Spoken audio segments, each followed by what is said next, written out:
engineer. If you've never heard of a structural engineer before, we basically make buildings and bridges stand up.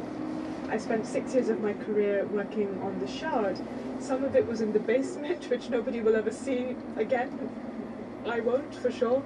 But some of it was the very top of the building, where we've got all of this exposed steel, and millions of visitors are going up into the viewing gallery. So the literal nuts and bolts that hold the spire together had to look beautiful. We didn't want them to look, too industrial or oppressive or untidy. So yes, I did spend a lot of time with these little pieces of engineering that fit in my hand, without which, the tallest skyscraper in the UK couldn't exist.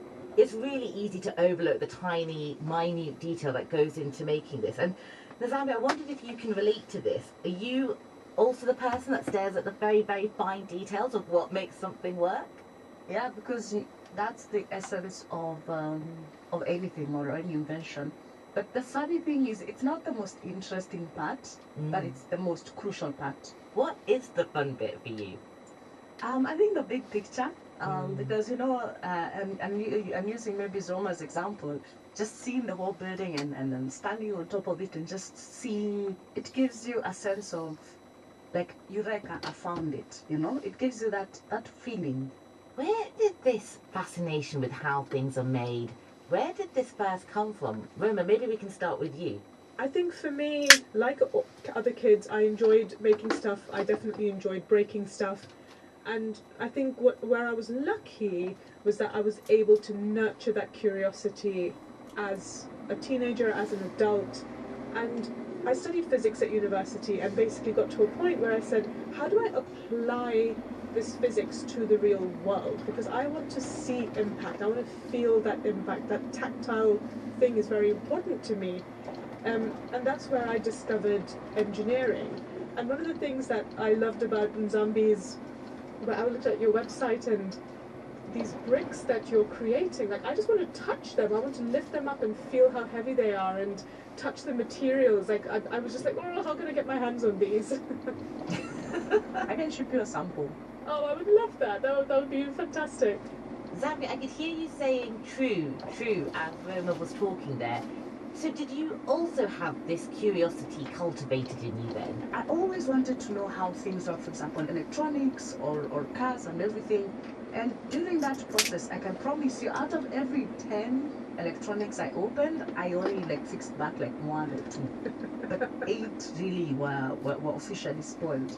And what I liked about my parents and my mom especially is she didn't get angry that I spoiled the TVs. Now let me tell you where the hardest thing is. Retaining this when you're an adult. That, my friend, I think it is the hardest part. How do you retain that sense of wonder and curiosity? For starters, just hang around kids. So because they kind of remind you what you lost if you lost it. But also the other thing that I think is the most crucial part is knowing who you are. And those dynamics, self-awareness, coupled by hanging around not just children but also people who have that feel in you, because birds of a feather flock together. Do you agree, Roma? I'm learning so much from you, Nzambi. I love this. It's so, when I'm signing my books for children but also for adults, my message to everybody is stay curious. I don't say be curious, I say stay curious, because I feel like that curiosity is innate.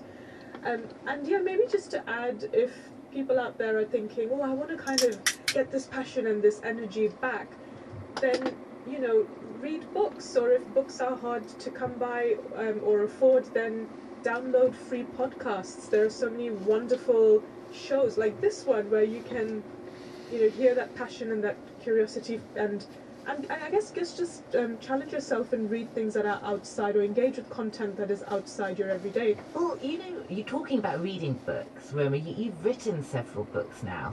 Your book, Nuts and Bolts, Roma, looks at some of the inventions that came about because people wanted to fix something. They needed something to help them, like the dishwasher. Yes, a lot of invention is born out of irritation, is the way I put it. So there was a woman called Josephine Cochrane in 19th century North America.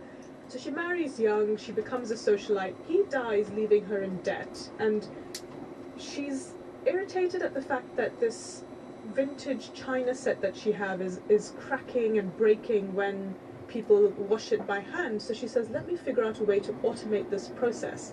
And she creates the first automatic dishwasher, and she succeeded not only as a designer and an engineer, but also as a businesswoman. And that was certainly not an easy thing for her to do. And Zambi, I hope you forgive me for saying this, but you're doing this right now. You're solving a problem. In fact, you're solving two problems. You're solving plastic pollution and a housing crisis.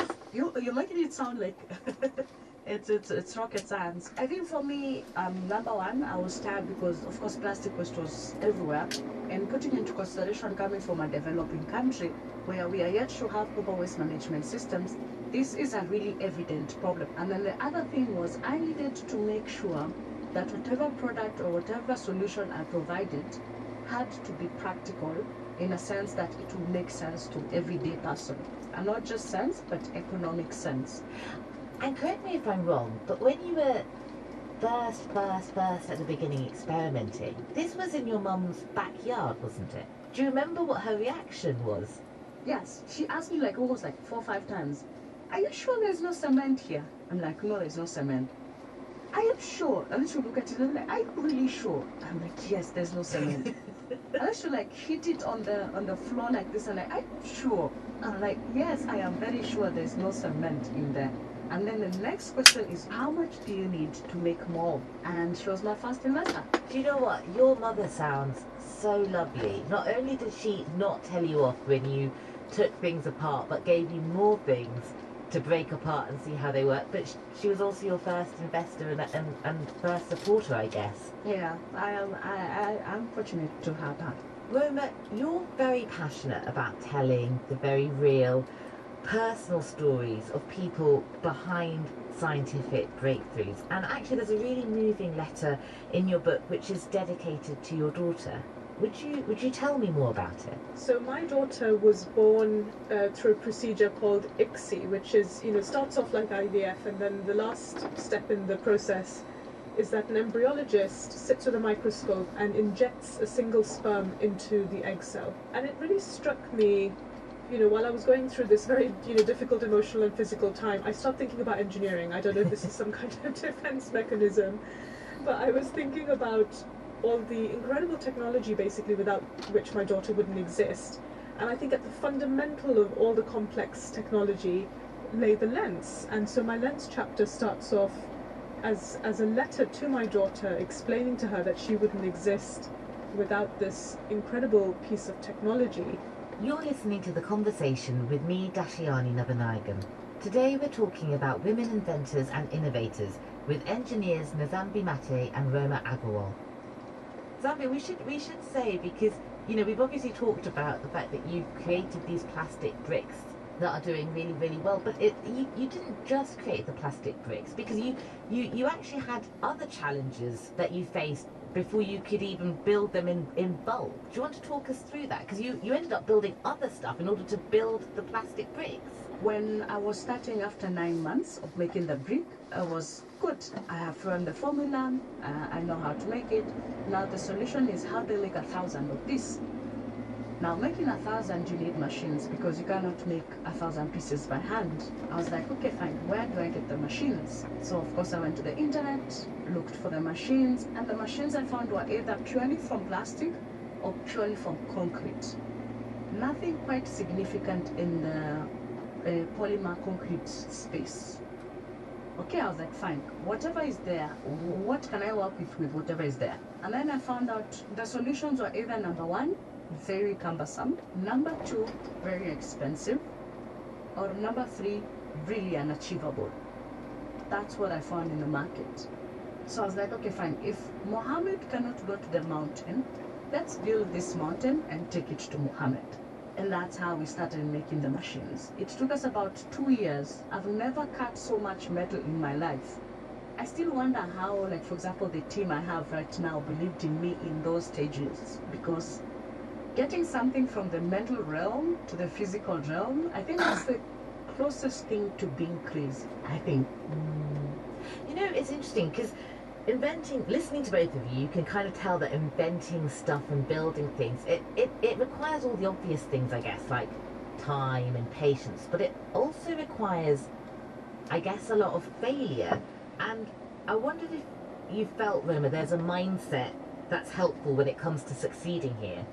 I 100% agree, and I think that this idea of failure is so central and important to science and to engineering, and which becomes one of the biggest barrier to girls coming into these subjects.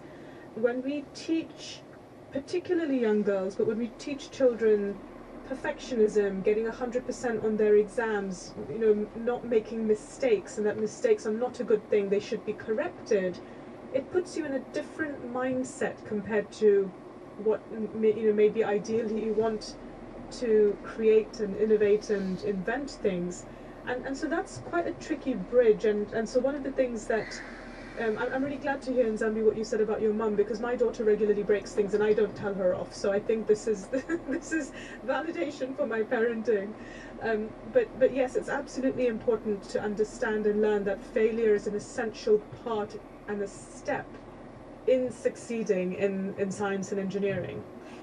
So, because a lot of time people, will say, should women be given more opportunities within an industry or within a particular field? But it sounds like what you're saying here is, it's not just the opportunities, but it's the opportunity to fail. Would you agree with that, Zambi?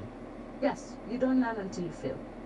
And the more you fail, the more you learn. Zambi, you have created your own business and you employ a lot of people now, directly and indirectly through your inventions. How have you then gone about creating this environment for women to thrive? I think the first one is, of course, being an example, because if you see someone else doing it, it gives you the confidence. You're like, if she did it, then it's reachable. It brings whatever idea you have into the realm of reach.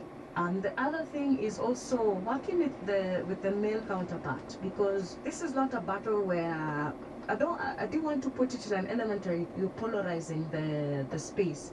It's a battle that we all have to win when we all play our roles, both male and female, or men and women.